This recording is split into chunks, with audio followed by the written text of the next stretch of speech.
जब किसी व्यक्ति को किसी घटना में अन्याय का अनुभव होता है तो वो घटना उसके अंतर को झकझोर देती, समस्त जगत उसे अपना शत्रु प्रतीत होता है। अन्याय लगने वाली घटना जितनी बड़ी होती है, मनुष्य का हृदय भी उतना ही अधिक विरोध करता है। उस घटना के उत्तर में वो न्याय मांगता है, और ये योग्य भी है। वास्तव में समाज में किसी भी प्रकार का अन्याय व्यक्ति की आस्था और विश्वास का नाश है।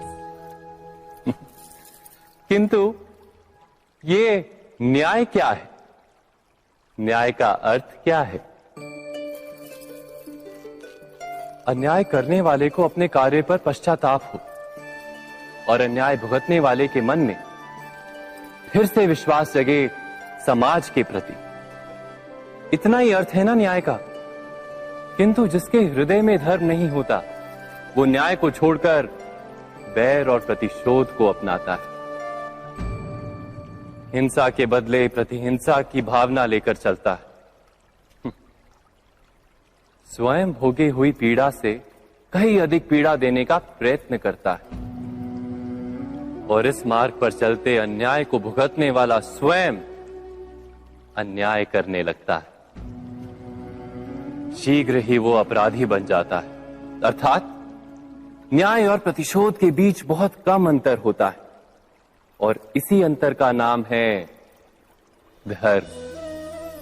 क्या ये सत्य नहीं? स्वयं विचार कीजिए।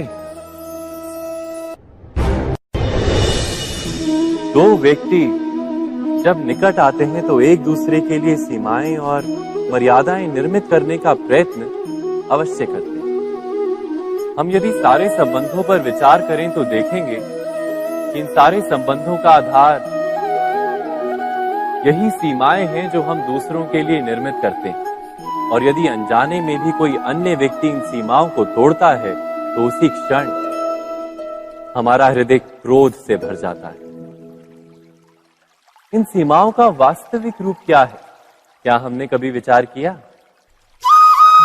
सीमाओं के द्वारा हम दूसरे व्यक्ति को निर्णय करने की अनुमति नहीं देते, अपना निर्णय उस व्यक्ति पर थोपते, अर्थात किसी की स्वतंत्रता का अस्वीकार करते हैं।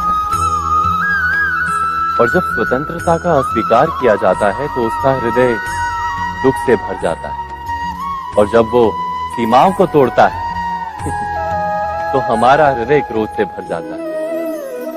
क्या ऐसा नहीं होता?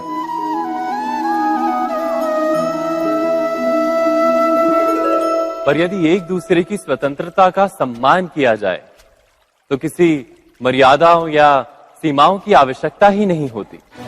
अर्थात जिस प्रकार स्वीकार किसी संबंध का देह है, क्या वैसे ही स्वतंत्रता किसी संबंध की आत्मा नहीं? स्वयं विचार कीजिए।